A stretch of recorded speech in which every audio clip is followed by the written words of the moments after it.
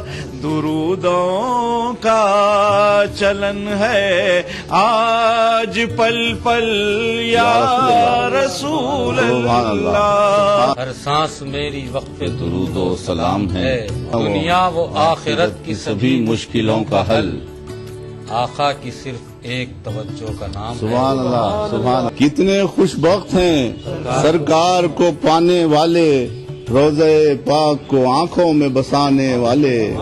مغفرت کا راستہ راہ نجات, مغفرت کا راستہ راہ نجات, راہ نجات اور بخششوں کی رہ گزر نعت. میلاد النبی کے موقع پر دیکھیے خصوصی پروگرام نعتیہ مشاعرہ بروز منگل دوپہر 3:30 بجے صرف ETV اردو پر. پلک کے نظاروں زمین کی بہاروں سبھی نے مناؤ حضور آ گئے. اب اس کے بعد دوسری حدیث دینا چاہتا ہوں. دوسرا مضمون اس کو ذہن میں رکھ لیں, متفق علیہ دے رہا ہوں. دوسرا نقطہ بھی بیان کر رہا ہوں, وہ بھی حدیث متفق علیہ, بخاری مسلم دونوں کی متفق علیہ, تاکہ دنیا میں کوئی شخص اپنی کم علمی کے باعث ایسے رتب و یابس نہ مار سکے, غلط ملت بات نہ کر سکے. آقا علیہ السلام نے دعا کی. متفق علیہ حدیث انس بن مالک رضی اللہ تعالیٰ عنہ راوی ہیں. امام بخاری نے صحیح بخاری میں یہ حدیث 1885 نمبر پہ روایت کی. اور امام مسلم نے صحیح مسلم میں 1369 نمبر پہ روایت کی، متفق علیہ۔ انس بن مالک فرماتے ہیں کہ باری تعالیٰ دعا کی اللہم اجعل بالمدینۃ ضعفی ما بمکہ من البرکہ۔ آقا علیہ السلام نے ہاتھ اٹھا دیے اور ہاتھ اٹھا کے دعا کی باری تعالیٰ میرے مدینہ کو اتنی برکت دے جتنی برکت تو نے مکہ میں رکھی ہے اس سے 2 گنا برکت مدینہ میں کر دے۔ یہ زبان مصطفیٰ ہے، یہ دعائے مصطفیٰ ہے۔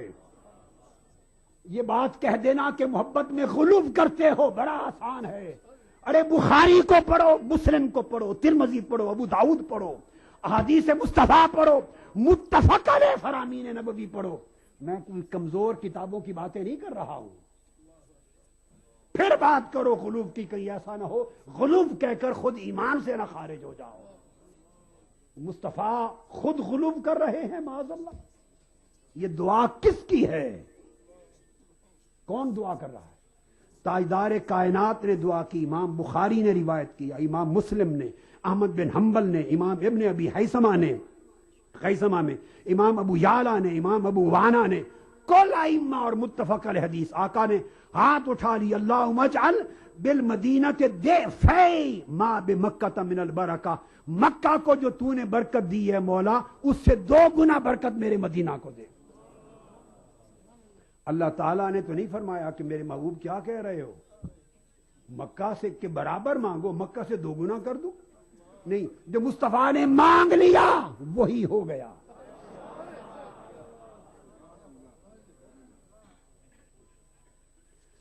دوسری حدیث وہ بھی ابو ہریرہ رضی اللہ تعالیٰ عنہ راوی ہیں،